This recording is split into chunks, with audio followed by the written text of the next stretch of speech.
দেখ ভয় পায় সব জায়গায় করে মারিয়ে দিতে হবে না তুই মুখটা একটু ধরলে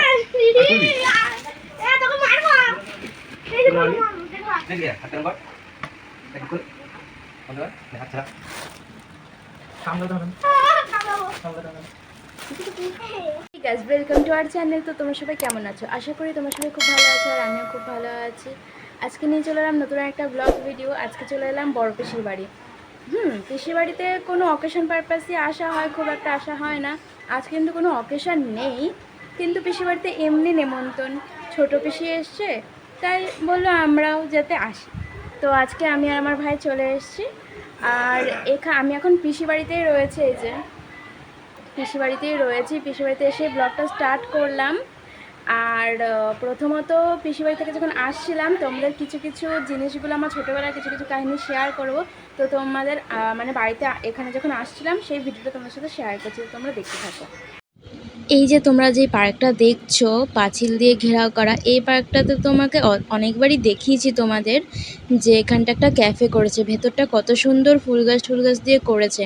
কিন্তু এই পার্কটা না আগে এত সুন্দর ছিল না। যখন আমি ছোট ছিলাম, প্রায় 5-6 বছর যখন থেকে আমার জ্ঞান হয়েছে, তখন কিন্তু এই পার্কটায় আসতাম খেলা করতে। এই যে দেখতে পাচ্ছ লাল মতন, এটা কিন্তু একটা টাওয়ার, ফোনের টাওয়ার বসিয়েছে। তার পাশে কিন্তু একটা স্লিপ ছিল যেখানটা আমার গর্ভ গয়েশপুর লিখেছে। এখানে কিন্তু লাভ টাইপের কিছু একটা দেখতে পাচ্ছ তোমরা। ওখানটা একটা স্লিপ ছিল, দোলনা ছিল, ওখানে কিন্তু দোলনা স্লিপ চড়তে আসতাম। তো এই পার্কটাই ছিল একদম পাশে মানে শৈশব কেটেছে এই পার্কটার মধ্যেই, অনেক খেলাধুলো করতাম। তারপরে এই যে পার্কের পাশে যে পুকুরটা দেখছো, ওই সোজা দেখতে পাবে একটা ছোট্ট অফিস টাইপের রয়েছে। ওটা কিন্তু স্কুল ছিল আমাদের আগে, মানে খিচুড়ি স্কুল। গরমে মানে সামার ভ্যাকেশনে যখন ছুটি পেতাম তখন না মা এইখানে পাঠিয়ে দিত।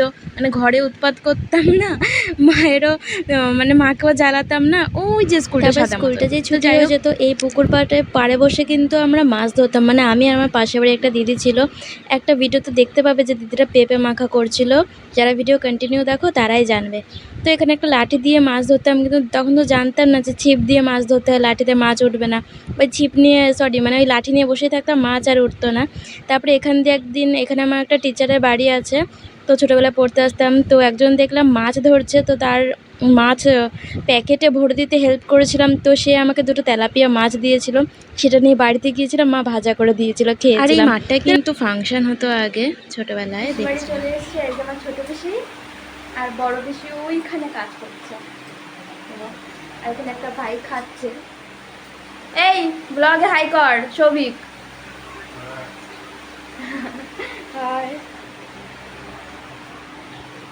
আর এই যে এই ভাই শুয়ে আছে, হাই করো ভাই। আর এই যে এখানে দুটো সদস্যের সাথে তোমাদের আবার পরিচয় করিয়ে দিই। এই যে দুটো বিড়াল এখানে ঘুমোচ্ছে, মানে এখানে একটা বিড়াল মাটা, আর এখানে কিন্তু মেয়েটাও ঘুমাচ্ছে, মানে মা আর মেয়ে এখানে ঘুমাচ্ছে। তারপরে একটুখানি যাবো বৌদির ঘরে, যে বৌদি আর বৌদির ছেলে কি করছে।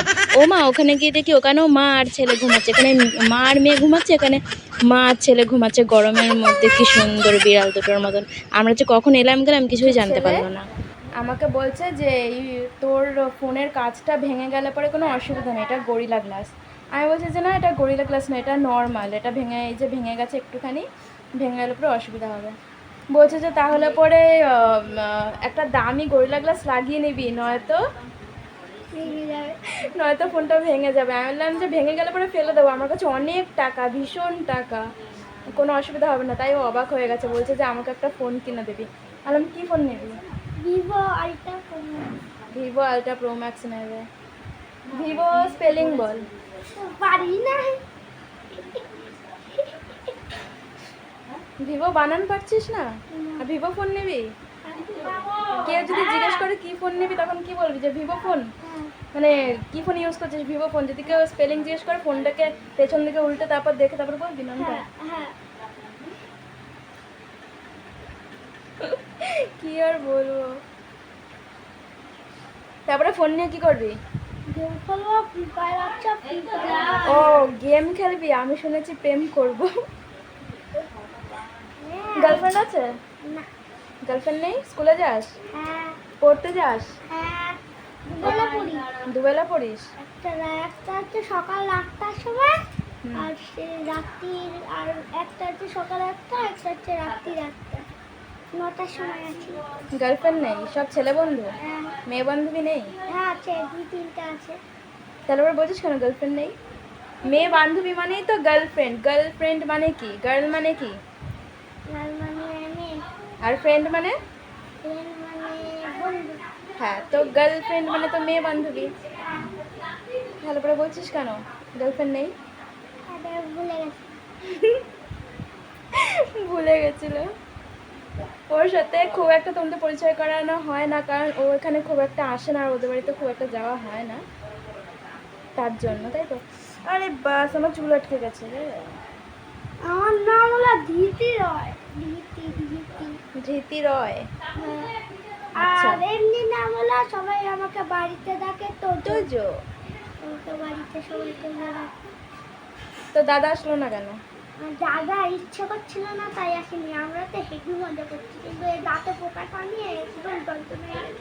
আহারে, দাঁতে পোকাটা শুনলে গাইস কি বললো আমি জানি না, ওর কথা এত আস্তে আস্তে বলে ওর কথাটা কতটা এসে পৌঁছচ্ছে আমি জানি না। দাঁতে পোকা বলে তার জন্য আনন্দ করতে পারছি না। ও ওখানে বসে রয়েছে দাদা, কেন জানি না, ওর ইচ্ছে হয়েছে, ওরা এখানে এসে মজা করছে, কিন্তু দাঁতে পোকা হয়েছে তার জন্য মজা করতে পারছে না। হ্যাঁ, দেখতে পেয়েছি। আমাকে দেখা। তোকে দেখাবো? ফটো তুলো একটা। ফটো তুলবো? হ্যাঁ। দাঁড়া। আ ছাড়া আর কি পারিস করতে? মারাপিট। क्या बोला तूने? মারাপিট করতে ভালো বলে। মারপিট নয়, তাহলে মারপিটেরও একটা নাম আছে, ওটাকে বলে কেউ ক্যারাটে, কেউ বলে কুস্তি। ওগুলো তো পারিস না, পারিস ভুংচুং মার, যার মেরে নাক থোবড়া ফাটিয়ে দেওয়া। আর একটা জিনিস পরে ব্যাট দিয়ে মারতে। ব্যাট বলে এই গুন্ডামি শিখেছিস কিনা সেটা আমি জিজ্ঞেস করিনি। আঁকা ঝোঁকা, গান, নাচ কিছু শিখেছিস? নাচটা শিখিনি, কিন্তু আঁকা শিখি। ও, আঁকা শিখিস? আঁকতে পারিস? পারি, মাঝে মাঝে ফেল হয়ে যায়। আঁকতে গিয়েই হয়ে যায়, কিন্তু ভালো আঁকি। মানুষটা মোটা হয়, হাতগুলো সরু পাতলা।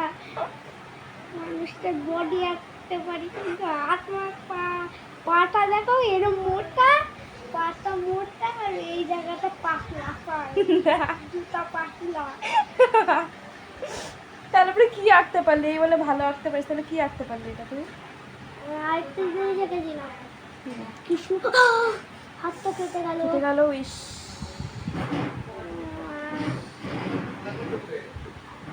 আরে বাবা, হাতটা কেটেই গেল। কতটা হাত কেটে গেল দেখো। এই দেখো পাতলা। এরকম দুষ্টুমি করলে পরে তো কাটবেই। দেখবে এখনই রক্ত। কি করতে গেছিলিস যে? এই না, এই কি করতে গেছিলিস যে কেটে গেল? এইটা নিয়ে এরকম করতে গেছে,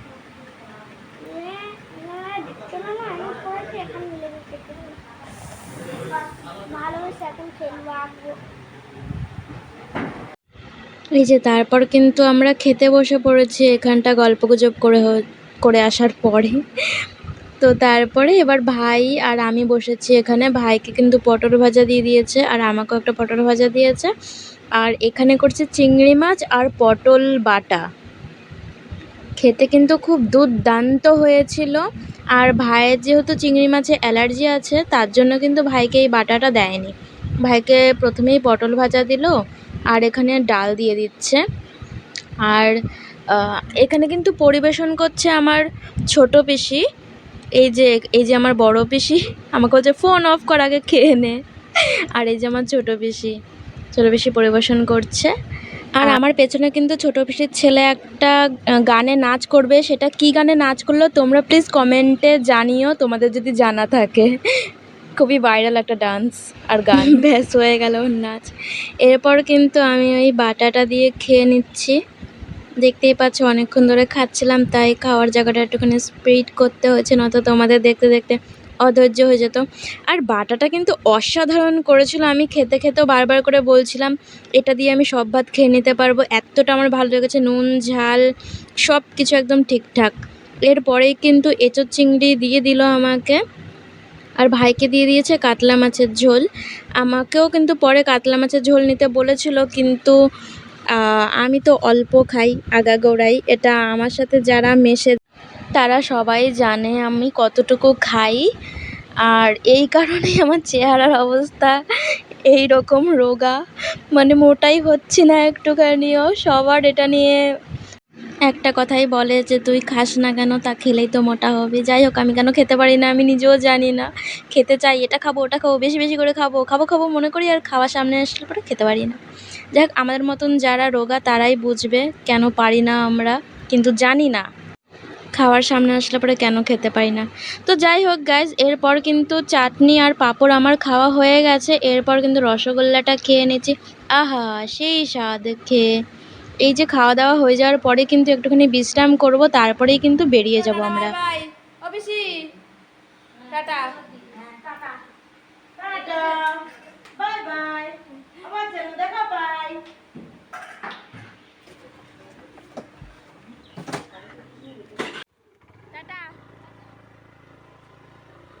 তো চলো গাইস, খাওয়া দাওয়া সেরে কিন্তু এবার বেরিয়ে পড়লাম। মানে দুপুর দিকে এসছি, আর দুপুরের দিকেই কিন্তু বেরোচ্ছি খাওয়া দাওয়া করে, কারণ গরম হোক বা ঠান্ডা নিজের সব শেষে বাড়িতে ফিরে আসলে পরে নিজের বাড়িতে একটা আলাদাই শান্তি। তো যাই হোক, এবার কিন্তু আমরা বাড়ি চলে যাচ্ছি। ভাই আর আমি কিন্তু বেরিয়ে গেছি, রাস্তা দেখতেই পাচ্ছ। ব্লগটা কিন্তু আমি এখানেই শেষ করব। আর তার আগে বলে দিই, চ্যানেলটা কিন্তু like comment share and subscribe করে দিও। তো চলো গাইস, টাটা, বাই বাই।